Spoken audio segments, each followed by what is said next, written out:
Welcome to the Miami Sports Vibes YouTube channel with my boy Jacoby talking Dolphins football on a Friday night. Jacoby, Dolphins coming off a freaking W. Finally. How we doing, my man? I'm doing pretty good. Yeah, finally, it's about time. What a long month of September that was. But it was good to finally see the team get a W, see some good energy for once this season with their badass rivalry jerseys. So it was a fun game for sure. Yo, for someone that was in myself that was talking a lot of crap about those jerseys, I will say something. Watching them on TV and seeing them on TV had me thinking like twice about what I was saying, man. They looked freaking clean.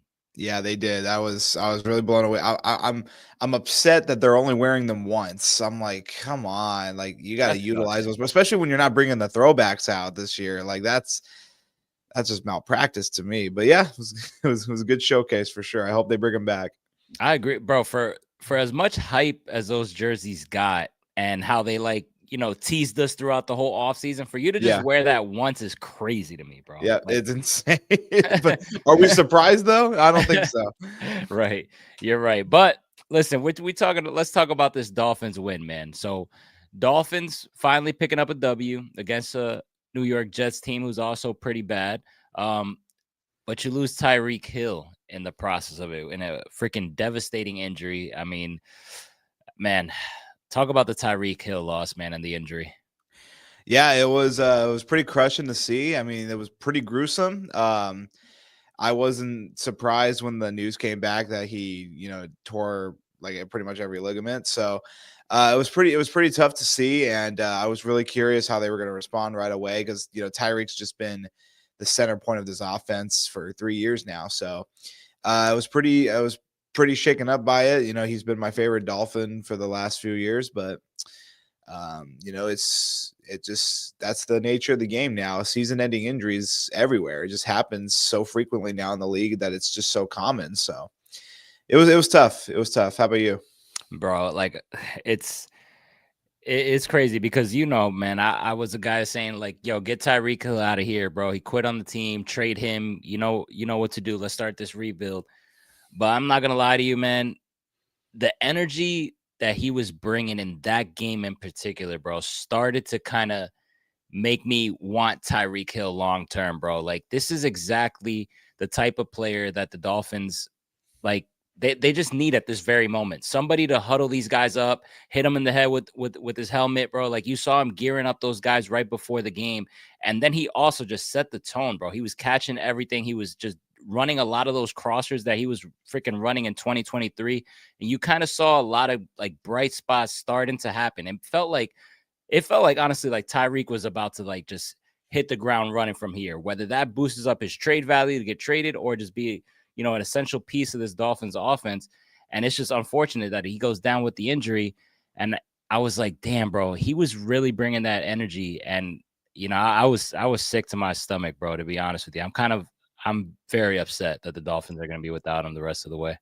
Yeah, and potentially forever. I mean, in my opinion, I'm just like, that's a tough injury to come back from. Is he even going to be the same player? He's known for his speed, so God knows what. I'm not going to doubt the guy. He's a freak of nature athletically, so I'm not gonna doubt that. So it was really tough, and I hope this isn't it. They've already expressed interest in making sure they remain with the team. So I hope it's not it for sure. It's just he was like that big superstar name the Dolphins, the first superstar names the Dolphins had gotten in years. So like when he came to Miami in 2022, it was just like a new era, like we don't hear these names, in Miami. So to see it go down like that, it was pretty devastating.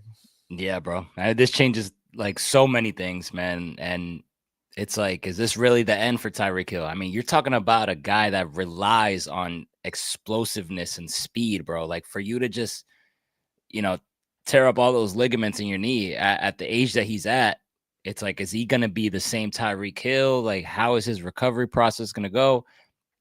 That remains to be seen, man. And obviously the Dolphins, have a big decision to make because his contract is not guaranteed next year. So if they cut him before March, they save like $30+ million, and it's a business. So you got to assume that the Dolphins are going to do that. The question is, once they cut him, do they bring him back, or does he go somewhere else on kind of a 1-year rental, a prove it deal, see where he's at? But the point is, he's done for this season, and just prayers out to Tyreek Hill, man.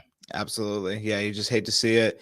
And I just, we send him the biggest prayers ever. It does look like the surgery went successful and he's already putting weight on it. So, I mean, that's all good signs.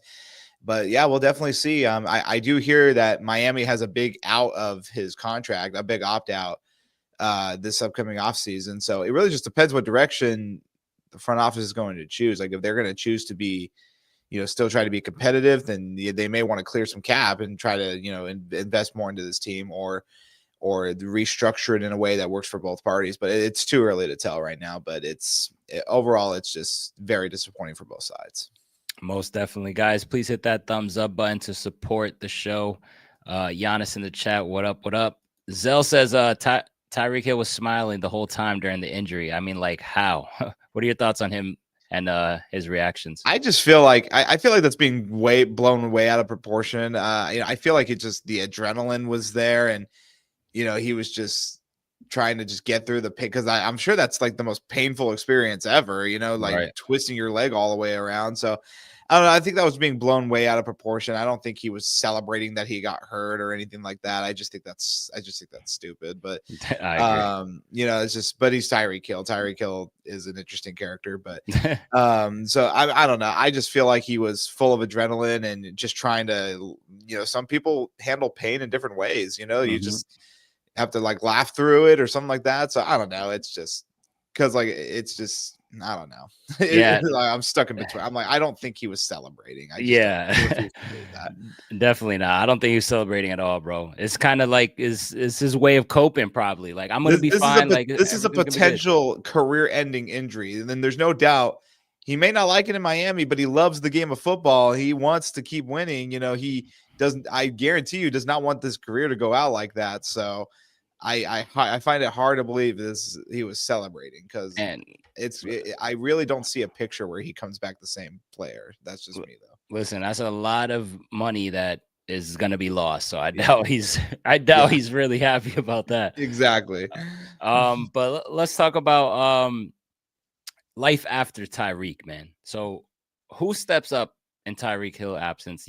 Obviously we know Jalen Waddle and Devon Achane, but other than those two guys, man, who in your opinion are you looking forward to, kind of increasing their workload and making this thing somewhat, decent, somewhat doable? Yeah. So I mean, I feel like the go-to answer is Malik Washington. You're going to see what he's going to do. He has those electric plays for sure. And, the man of the hour, Darren Waller, he's, Tua was going to him right away, even despite Tyreek Hill being injured yet. So I think those are two players right there that are going to have to, step it up when needed. And you hear from Mike McDaniel after the game. He's like, this doesn't just change, this isn't just next man up. This changes everything. He's what our offense is centered around. And you know what? That's an amazing point. So, it's going to have to be a collective effort from the entire offensive unit to adapt to life without Tyreek Hill, who's been the center point of the offense for 3 years. So I'm interested to see what adjustments are made, because I don't think we were seeing adjustments in the first place. So let's see what they bounce back with and how they plan to move forward.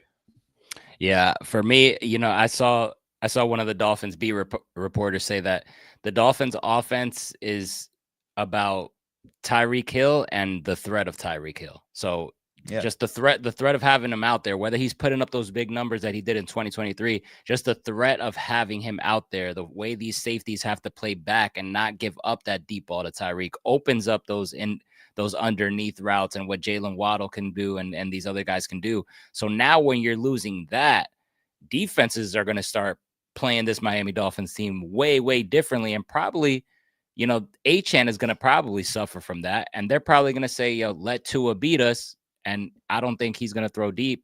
as much to Waddle, even though they should utilize Waddle in that way. That's just not how Mike McDaniel has been doing things. So who do I think steps up? I agree with you, man. I think Malik Washington. I think Malik Washington can do a lot of different things. I still think that he's not, getting his number called upon enough, but maybe now without Tyreek, he does step up. And Darren Waller is a guy who, honestly, I thought he played freaking amazing, but I don't want to rely on him because he's also a guy that could probably miss some games here and there, and then you're dealing with a whole nother issue. So I think this issue right now, like, you really need to get Malik Washington an increase in targets.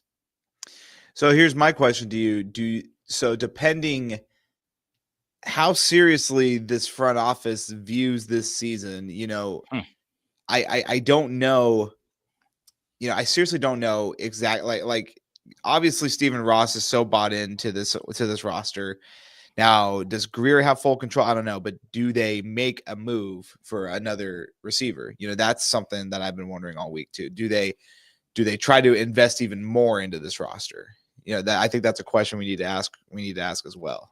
Yeah, to me, I don't think so, man, because I think the approach throughout the whole offseason, they were just so hesitant to make moves to improve the team regardless. They were kind of on that, reset that Chris Greer talked about, where he's not trying to commit to anybody long term. It's kind of like a 1-year rental. And I mean, who can you get that's out there on a 1 year that's not a free agent? So I really don't think that they're going to do that this time around. I think they've shot themselves in the foot from doing this in the past. I think they want to see how this plays out. And it seems like they want that across the board, even with Mike McDaniel, because he's still here. But what do you think? Yeah, I mean, it's definitely, you bring up good points. They were hesitant all year, all offseason to do something, but I just feel like, they've made it perfectly clear in terms of, just for me, just like keeping Mike McDaniel around and not really picking a direction and keep staying in the same direction that they're going to remain priority to be competitive.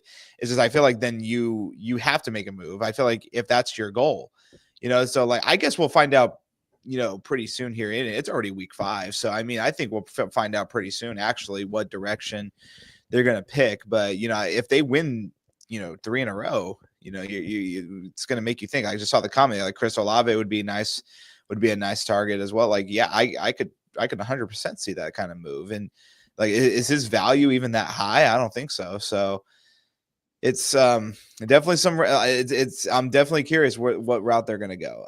Because I feel like you have to just be transparent in what you're trying to do here. You're not going to win games with this offense as it is without your superstar. So we'll see. And I think Olave is an interesting name, though. That would make me think twice, because that's a guy also that he's still fairly young in his career and he has a lot of years ahead of him. So he kind of does fit that reset timeline. I guess I'm thinking about, a proven commodity that's out here. That's one of those top guys in the league. I guess I'm just trying to replace Tyreek Hill, and I just don't think that's freaking possible. I think that's why my thought process is the way it is. No, yeah, and that makes sense. So, but it's just, for me, I'm like, I need to really see, like, I want clarity on what direction we're going. Like, it's just, I just don't see this unit being able to compete, especially in the AFC East. So, in a very tough AFC. So, I mean, I don't know. We'll see. But a lot of teams have been underperforming, and maybe they're going to be content with just sneaking in. I don't, like we were just talking about before this, this is perfectly set up to be a middle of the pack standings, like a 7-9 record. So, maybe they can kind of sense that, like, okay, they're going to try to surprise out a couple wins. I don't know. So, we're definitely going to find out in a few weeks when the trade deadline gets here. That's crazy. We're already talking about that. But yeah, I'm definitely curious. And I don't know. It's just, you never know what the direction is with this organization. You can never get any transparency. It's pretty annoying. It really is, bro. And 7-9, 8-8, 8-9, whatever the hell it is now, that's just the worst scenario for us. And that's always where we are. It sucks, man. Speaking about Mike McDaniel, we talked about last week's show before the Jets game that we both really liked the way Mike McDaniel called that game against Buffalo. I thought it was one of his best performances from a play calling standpoint. Now he doubled up and did some other amazing things against the Jets offensively. You saw a little bit of trickery in there, mixing up a couple different things. He went to Ollie Gordon again a couple times, a lot of more rollouts on play action, which I absolutely love to see. Tyreek Hill was definitely going off before his injury. Mike McDaniel and his play calling, man, 2 games in a row. What are your thoughts on that?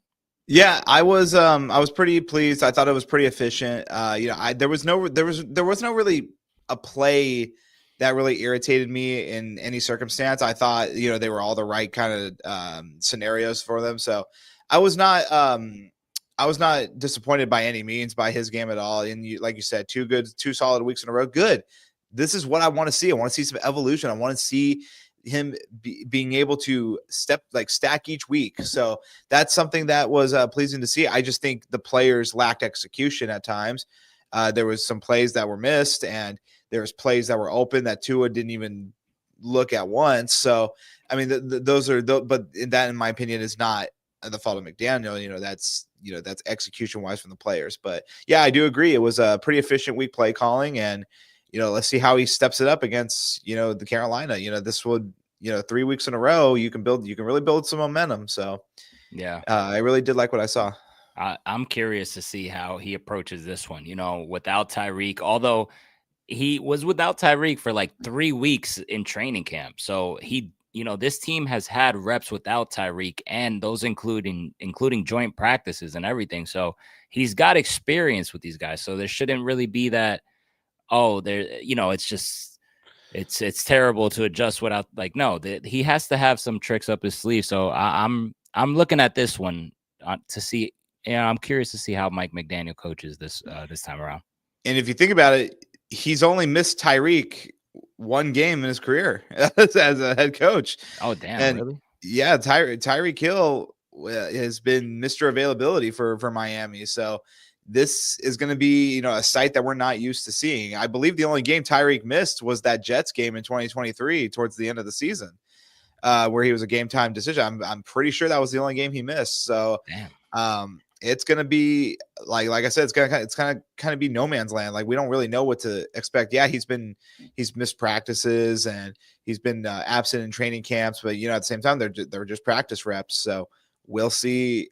We're going to get a full-time picture of what McDaniel and this team is capable of doing without Tyreek. So now they're shifting on to the defense. Listen, the defense is still a freaking problem. I mean, yeah, Zach Sealer, we talked about, wanting to hear his name. Another game where we didn't hear his name at all. Now Kenneth Grant he's been playing pretty damn bad. Pass rush non-existent. I mean, Justin Fields just running everywhere. Breece Hall running everywhere. Like, teams are just running all over us. That front four is not. I don't even what has Judon even? Has he done anything? This is just pure embarrassment, man. What do you think about the defense? Which is crazy because the DBs are actually doing pretty damn good. Yeah, I'm at a loss for words, honestly. I was watching that entire first drive, and it was just 10-yard run after 10-yard run. Like the Jets were feeling no type of pressure at all. And, they got bailed out on that fumble at the goal line, man. Like, it was just pretty disappointing that, we're in the fourth straight week where we're seeing the same results.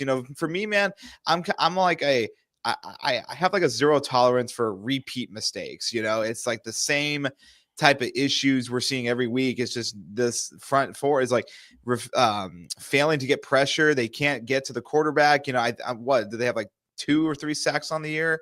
And 2 of them by the same player. So, I mean, it's frustrating. And like you said, Zach Sealer, nowhere to be found, man. And you got the extension. You have been the captain of this defense since Christian Wilkins has departed, and you're a no-show this year.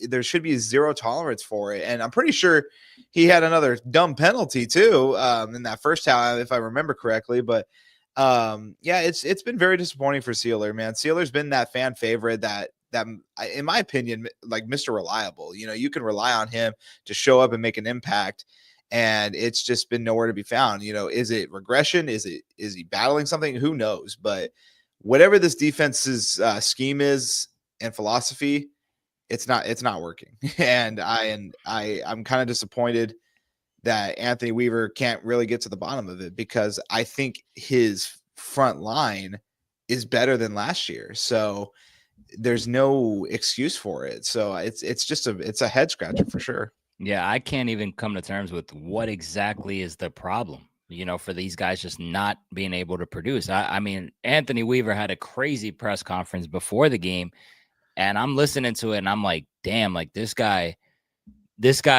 gonna motivate the hell out of this team after that. And that's what I really thought. I really thought the defense was gonna turn it around. Like, now you're playing the Jets. Like, after that press conference, oh yeah, like here we go. And listen, I'm like you, bro. I'm at a loss of words now. But let's talk Carolina, man. So Yeah. Carolina Panthers, we got a pair of 1-3 teams here taking on each other in Carolina. Panthers not doing so well either. They have a couple issues, man. What are your thoughts on the Carolina Panthers team as a whole?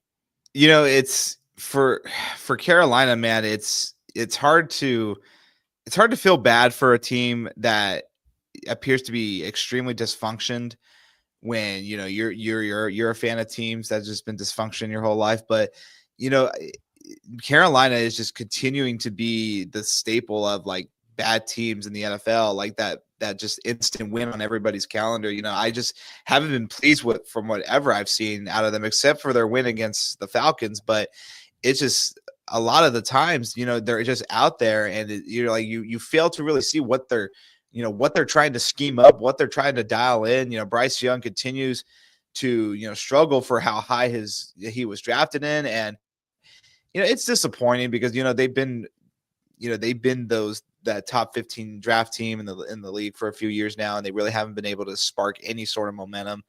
So it's going to be interesting. Does that make me think I'm going to solidify it as an instant win for Miami? Definitely not, but definitely disappointing. You think eventually they're going to get things back to a competitive nature over there. So Yeah, but you're right. That's a dysfunctional franchise. I mean, they've been they've been selecting in the lottery here for quite some time, and they just still, and then they trade up to get Bryce Young. I believe they traded a couple pieces. Yeah, they traded there. they traded quite a few for him, and then it's just a head scratcher, man. It's like their loss against New England, a 42-13 loss, man.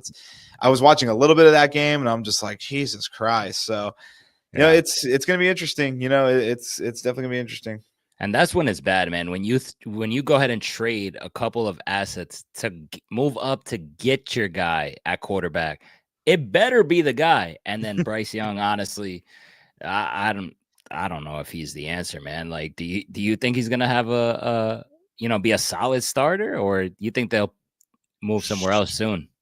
I don't know, to be honest with you. I mean, at least try to surround him with some help. I don't think he's been set up for success by any means. I mean, I think, this year getting McMillan is the best help he's gotten since he's been in the league. And even that doesn't really seem to be, getting the offense clicking. McMillan only with 4 receptions for 62 yards last week. So, and McMillan, in my opinion, was probably one of my favorite prospect in this year's draft, receiver wise. So we'll see. Yeah. But it's hard to feel bad. It is hard to feel bad sometimes for these teams, though. So he was my favorite prospect as well, man. Yeah. But it's just they got too many holes, man. So here's the injury report that we have for today. So you got. So, all right. So, Storm Duck is ruled out. Cedric Wilson, who recently joined the team again, he is out for this game. Injured? Yeah, how about that, bro? We signed him and he's already out. Like, nice. He joined the team 3 days ago. Oh my god. Ethan Bonner was a full participant, so he's gonna give it a go most likely. Jordan Brooks was full. Savai Naya full, and Darren Waller, who was limited throughout the entire week. They did say that he is going to be set to play. A couple people missing for the Carolina Panthers, including one of their tight ends, JT Sanders, who I believe that's their tight end 1. And Chuba Hubbard is one to note of. Obviously, that guy is a key piece to what the Panthers do, and a guy who probably would have just absolutely torched the Dolphins, man. So Chuba Hubbard being out, man. What are your thoughts on that? Disappointing. He's been one of my kind of favorite fantasy prospects I've seen in the last couple of years. But I think that just, I think it helps Miami's chances. He's a really talented running back, and hopefully him not being really much of a threat can help this, this run defense kind of gain some momentum and get some stops. So, but that's quite an injury report they got there, and there's a ton of questionable players on there, so there might be a couple of additional guys sitting as well. So, but Chuba being out for Carolina, that's huge. So, and it's probably going to rely on Carolina passing the ball even more now. So. Yeah, and listen, we talked about Ted McMillan, bro. Like, the dude is a beast, and he has had a pretty solid season. He's probably going to have another big game here against the Miami Dolphins. But like I said, man, the Panthers have so many issues, man. Their run defense is terrible. They gave up the most rushing touchdowns just last year. They're pretty high up there this year, I'm sure. Their pass defense is okay from what I was looking at. Even last year it was.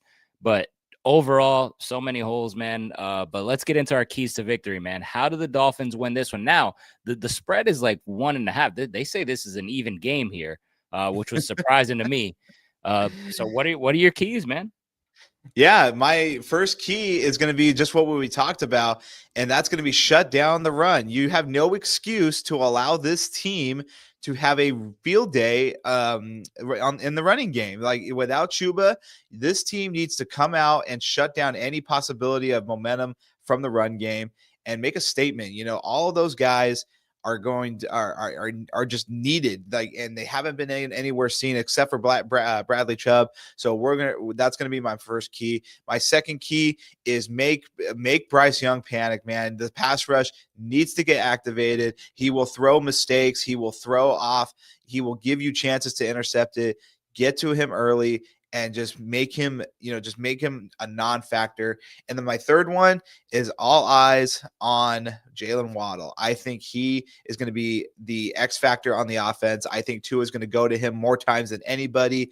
And I want to see him make a statement because he's kind of been the Tyreek Hill shadow for like the last year and a half, I'd say half of 2023. It was a big factor, but he's going to be my third key. I'm giving him to have an over 100-yard day. And I think if you get him involved as much, then you're gonna score a bunch of points. So those are my three keys: pass rush, shut down the run game, and Jalen Waddle getting a flow in the offense. And I think it'll be just fine. I think you'll go out of there with a win. I'm excited to see Jalen Waddle as the wide receiver one. I want to see what that looks like, man. I'm excited for that one. My three keys is going to be, number one, it's going to be running the football, man. The Carolina Panthers, like I said, their run defense is absolutely terrible. Now, whether it's Achane, Ali Gordon, to me, I don't care who gets more, who does. Like, I just want balanced running football, man. Like, give them both equal amount of carries if that's what it takes. Like, just run the hell out of the football. Let that open up the passing game to feature Jalen Waddle, like you mentioned, but definitely start with running the football first. Second is something that was one of my keys last week, and I like it. No turnovers, man. Like, don't turn over the football, especially against a bad team like this, man.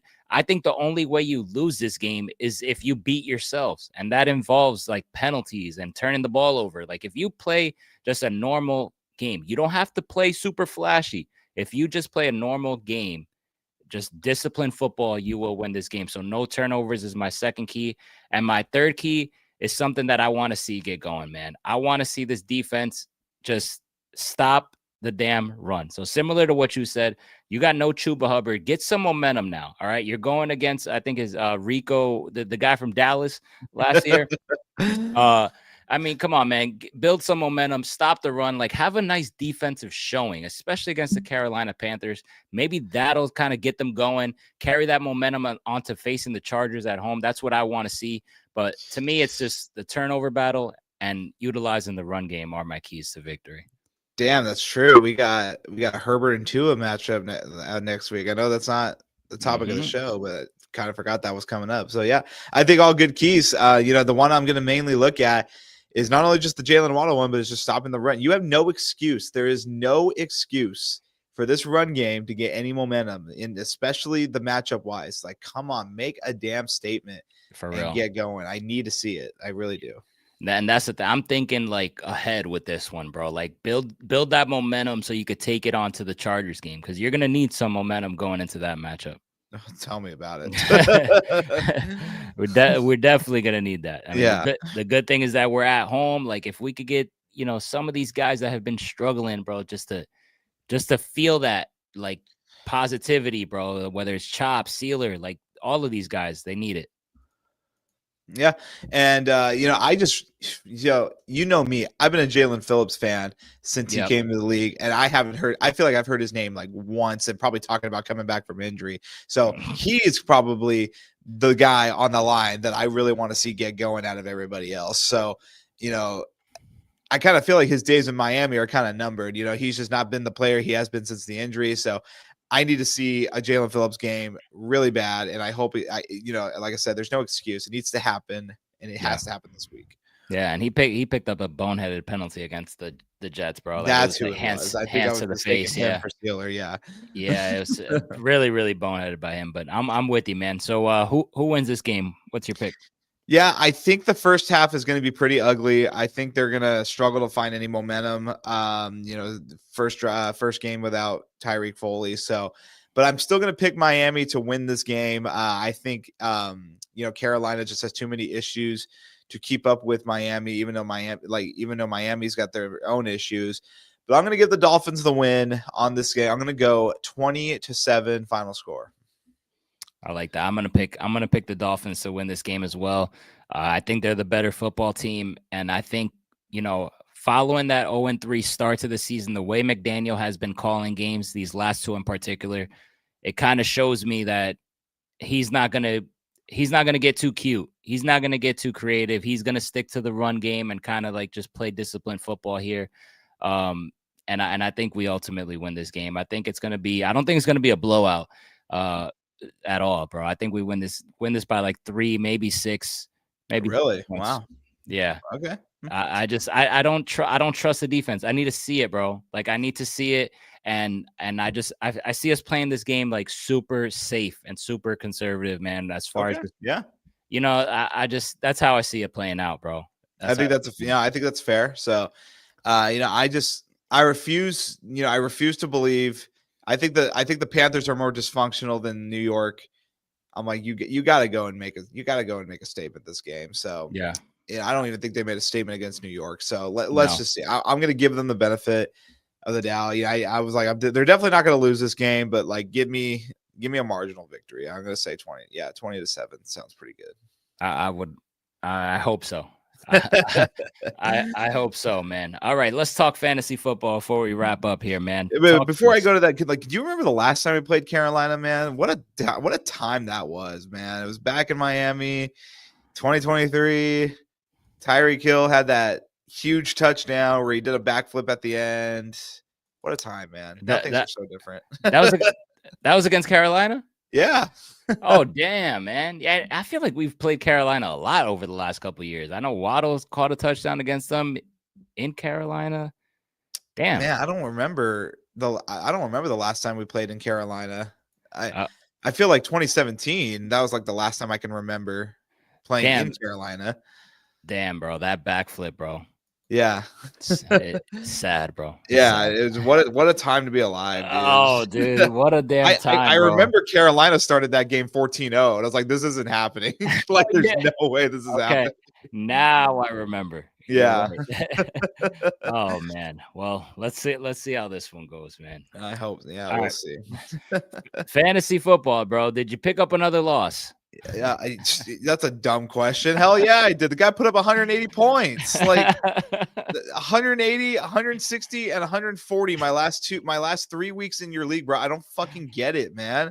Oh man, it's fucking outrageous. I've never had that type of luck before, so it's been bad. I'm already ruling myself out. I'm gonna have to look to next year, man. It's bad, but my other league, I'm still first place, so that's going pretty good. So I'm gonna go ahead and go through my stardoms this week. A lot of kind of weird matchups in my opinion, but with my quarterback selections, I'm gonna start with the man who put up 27 points against our very own Miami Dolphins, and Justin Fields, in my opinion, is one of my favorite fantasy players because he's always going to look to run that football on any goal line opportunity and 2-point conversions too. So I'm going to pick him for my first start. He's going up against Dallas. Dallas is the last ranked team against quarterbacks. I think Justin Fields will give you guys another 20-point performance. So he's going to be my first stardom. Going on to the second one, I'm going to pull back up my sheet here. Sorry about that. So going on, I'm going to give the guy in LA going up against Washington. He's the QB 10. He's kind of dipped down since his first week against Kansas City, but it's actually been a steadily decline. He's gone from 27, 18, 14, 12. But I'm going to say he bounces back this week after a bad game in New York. That's Justin Herbert. Going to give him the start. I think he bounces back against Washington, who are ranked 26th against quarterbacks, and I think he gives a 15-point plus performance. So those are going to be my two stardoms. And going to my situms, my first guy is going to be Mr. Sam Darnold. Again, he's been on my situms quite a bit this week, and he's still somehow, rostered in a lot of leagues, in my opinion, where I'm like, he's rostered over Tua in a lot of leagues. And I'm like, yeah, Tua's not that good, but he's at least got Waddle and Tyreek. But Sam Darnold, I just haven't been moved with him this year. I think he's been bailed out a couple times as well. But I don't like the matchup this week. The Tampa Bay is ranked pretty low, but I think they're going to get. I think he's going to get a bad game. I'm going to say around, but maybe right below 10 points. So he's going to be my other situm. And then I'm going to give Patrick Mahomes my second situm against Jacksonville, who's been giving quarterbacks a pretty good run for their money. They're ranked 10th against quarterbacks, and he's coming off a good game against Baltimore. He had a 4-touchdown game, but I think Jacksonville, with their tremendous defense against quarterbacks in fantasy, I think he's going to be my second situm. So if you have him in super flex or different or a different option, I'd definitely go for it.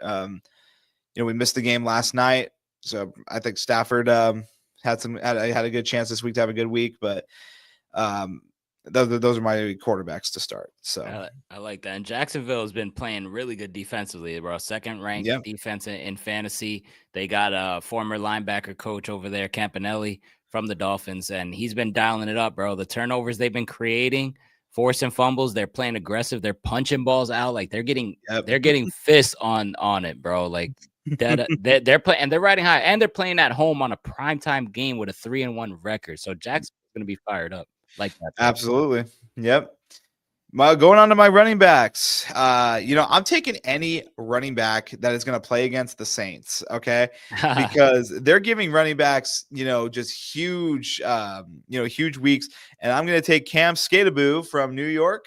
He's coming in with the swagger. I feel like every time that guy has a big play or even just a little bit of a solid play, he's pumped up, man. He's filled with so much energy. He's got the opportunity right now. He had 25 carries against the Chargers, and I think they'll just run the ball really well against New Orleans. So he's going to be my first start. I really like his energy and what he's bringing to that New York team for sure.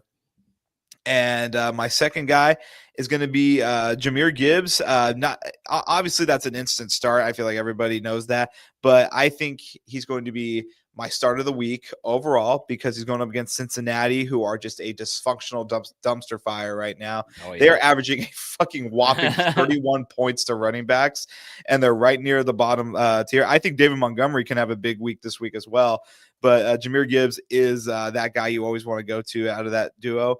And I think he'll have 25 plus points. He's going to be my start of the week. I love that. Love that. Both of them. Yep. Going on to my situms. This one was a little tough just because in my other league, I had better options, but Las Vegas is giving hell to running backs in their matchup. I'm currently sitting 5th. And, I feel like for this player, if he's not finding the end zone, then he's still going to give you probably a solid, I'd say around like in the mid 15s, a little bit higher. But he also needs to get involved in the reception game to get a lot of points. I think Vegas is going to contain him really good. And that's Jonathan Taylor. He's going to be my first sit him. It was a difficult call. He is the running back 3 right now. But like I said, especially with David Montgomery on Detroit, I think they're both going to have good games. So if you have better backup options, I would definitely go with that. So Jonathan Taylor is going to be my first sit-em. And then going on to my next one is Minnesota Vikings Jordan Mason going up against Cleveland, who are surprisingly ranked first against running backs right now. He's the running back 23. He's been taken over since Aaron Jones' injury. He's had 16 carries in both of the 2 games. He's gotten the increased opportunity. Had 2 touchdowns against Cincinnati, which is why he had over 20 points. But other than that, he had 15 carries against Chicago and only amassed 8 points. And now with Cleveland's number 1 ranked defense against the run, I'm a little concerned. I don't like the matchup. So I think a lot of people are going to Mason right now as a waiver wire pickup, but don't like it. So I'm gonna definitely sit him. Yeah, I don't like Mason as well, bro, to be honest with you. And they're also playing overseas in that matchup. And Cleveland's been pretty good. Right. That is right. Forgot about that. Yep. Yeah. Wide receivers. Wide receivers, my first stardom. I know I'm picking Carolina to only put up 7 points, but I think this man is going to get a lot of receptions and a lot of targets because I think Bryce Young is going to be throwing the ball a lot. And that's Ted McMillan. I think he'll give you over 10 receptions. Will he find a touchdown? Maybe. I don't know. I don't know who I'm giving that only sole touchdown to for Carolina, but I think McMillan will amass 10 receptions for the first time because he's playing Miami, because why not? So I think that's going to happen. Somebody on that team is going to get an increase in volume that Miami won't be able to contain, and I think it's going to be him. So he's my first stardom for sure. And going to the second one for the Chargers is Quentin Johnson. He's been having just a surprise season after all the struggles he's had in the last few years. Quentin Johnson in the for the Chargers against the Commanders. Commanders ranked 24th against the wide receiver, averaging 35 points. And Quentin Johnson has been that guy for Justin Herbert. He amassed 10 targets this past week, getting 13 targets for 8 receptions and a touchdown.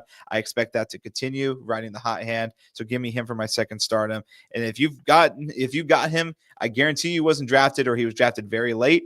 And I think you got a keeper for sure. So best great news for you. For my sit-ems, again, I'm in panic mode for this guy. I regret this draft pick with my whole fucking life. He's the whopping wide receiver 43, and he's going up against the 10th ranked defense in wide receivers. He amassed 10 points for the first time this past week against the Niners on 5 receptions. I don't expect that to continue. I don't understand why he's regressed so bad, but that is Brian Thomas. I am in full panic mode for this player. He has just been my absolute regret all season long so far. And he's rostered in 98% of the leagues, so it's definitely a struggle. I'm trying so hard to find a replacement for him, but it's just not working. So he's just full panic mode. Hate the matchup. Don't do it. And my other sit-em is going to be Deebo Samuel. He is the wide receiver 10, but the Chargers are doing a great job in their pass game defense. Had 20 points against the Falcons last week. But that, again, it's a good inflated stat line because of the touchdown, but I don't think he'll find the end zone this week. I think LA is going to win that game, and I think they're going to do a good job containing him. So that's going to be my sit-ems for the wide receivers. Now, going on to tight ends. Tight ends is a little weird this week. A lot of you guys are debating like what's going on with Brock Bowers. We're not getting too much info on him, and right now he's still questionable. They have not ruled him out, but he did sit out the last 2 practices after practicing on Monday. So I am going to sit him. Oh no, I'm going to go to my stardoms first. My bad. I was already just enrolling because I have Brock Bowers. So, but going to my stardoms first. This guy, even though he's on Buffalo, I've been loving his game so far this year because they're finally getting him involved, and I think he's a tremendous talent, and that's Dalton Kincaid. He had a touchdown against New Orleans, but that was his only catch of the game, so he did have a low score line, but I think Josh Allen is finally starting to get this guy involved. He's had a touchdown in 3 of the 4 games this year, and I think he's going to do it again against New England. Dalton Kincaid is going to be my first starter. I haven't picked him in a while to start, and he definitely got picked up in my league pretty quick, so I'd love that start. And then going on to my other one is going to be Sam Laporta. I think Detroit is going to have a field day against Cincinnati in both aspects. And if the running backs aren't scoring, I think St. Brown and Laporta are going to get involved the most. So definitely start Laporta. He is the tight end 16, so I think he's definitely going to jump in the standings this week. I think he's going to have a good week over there. I'm with you. Now to my sit-ems. Brock Bowers, I'm definitely sitting him first because they haven't ruled him out yet. I don't think he's going to play, but if he's going to play, it's going to be very limited. And it scares me with the injury because I feel like he probably screwed up his knee pretty bad if he practiced Monday and was then sat out the next 2 days. So Brock Bowers is going to be my just all-out avoid. Just avoid this week. Even if he plays, I probably wouldn't take the chance. You could probably get a solid tight end on your waiver wire, depending on how your league acts. So he's going to be my first sit-em. And then my second sit-em is going to be Tyler Warren. I think he's going to take a step back. He is the tight end 4. He's been just, Mr. Reliable for Daniel Jones over there in Indianapolis. Vegas is pretty much keeping tight ends in check. They're averaging 7 points allowed to tight ends, which is pretty solid. So yeah, definitely. I think Tyler Warren is going to have the same kind of results he saw against Tennessee. Struggle to get things going. Indianapolis kind of looked a little lost there over in LA on offense from times. Had that huge fumble, which has killed the momentum. So Tyler Warren's going to be my last sit-em, and those are my picks this week. I think it's going to be a fun week. A lot of good matchups this week, and I think we're going to see a lot of high-scoring players for fantasy this week. Yeah, dude, you mentioned about Brian Thomas Jr. I'm thinking about it, and it's like, bro, a lot of those wide receiver ones are pretty bad. Yeah, like, it's terrible, man. Like AJ Brown. Yeah, AJ Brown. You can't convince me. We're gonna start hearing trade rumors about him pretty soon because you can tell he is pissed the fuck off. Devontae Smith is too. Yeah, bro. You could kind of tell. It's like, but they're winning at the same time. But still, bro, like these wide receivers are divas, man. Like, come on, exactly. you know they want the ball, bro. But like, but think about it, bro. Brian Thomas Jr., AJ Brown, bad season. Yeah. Justin Jefferson, a little bit because he's dealing with Wentz, and Jamar Chase, he's dealing with Browning, and it's like, damn, all of these top guys, Tyreek Hill now out, Mike Evans injured, like all of these top wide receiver ones, bro, they're just going down, bro. Like, Jesus. It's so funny because in your league, my second round pick was between Brian Thomas and AJ Brown. So I was like, which one do I was like, I'm taking Brian Thomas. Like, either way, I was gonna be completely screwed. Bro, I mean, listen, bro, I think I was either 10th or 11th, whatever it was. I got Puka at that slot, and that's just crazy to me. Like, what a freaking steal at that slot. Like, no way you redraft, that guy's going 1 or 2, bro. Like, that guy's incredible. Same thing with St. Brown. I got him with pick 7 in my other league. Yeah, he's incredible. And him and Nakua are the wide receiver 1 and 2s. So it's been awesome for St. Brown for sure. The targets that they get too is just it's unbelievable, bro. It's unbelievable. You just got to worry about Puka. Like, Puka plays so reckless sometimes, bro. Yeah, dude, it is. It scares me. I'm like, oh, why you got to take that hit, man? Like, what's wrong with you? You already got enough yards, bro. Like, chill. Oh my God, yeah, dude. If they take away Nakua, I'm gonna be so pissed. Please keep him. He's so fun to watch, dude. He is, bro. He's electric, man. He is freaking electric, man. All right, so that wraps up the show. Like I said, hit the thumbs up button. We appreciate you guys tuning in and commenting. Follow me, follow Jacoby as well. We got the Dolphins winning and going to 2-3, and then we'll talk about the Chargers here next week, and whether we win that one. I kind of just want the Herbert and Tua discussion to just be put to rest. I'm tired of just seeing it all over Twitter still sometimes. Like, man, it's been 5 years. Get the fuck over it. Now just Herbert just shut us up and then just get over it. So yeah, for real. Like Herbert, listen, just put the nail in the coffin. Yeah, literally, please. I can't stand this fucking argument anymore. It's so annoying. Listen, I'm with you, bro. I gave up on that argument, man. Oh my God, I gave up on that. All right, we're gonna get out of here, guys. Best of luck to you guys, fantasy on your fantasy teams, and we'll be here next week. Catch you guys later. Peace.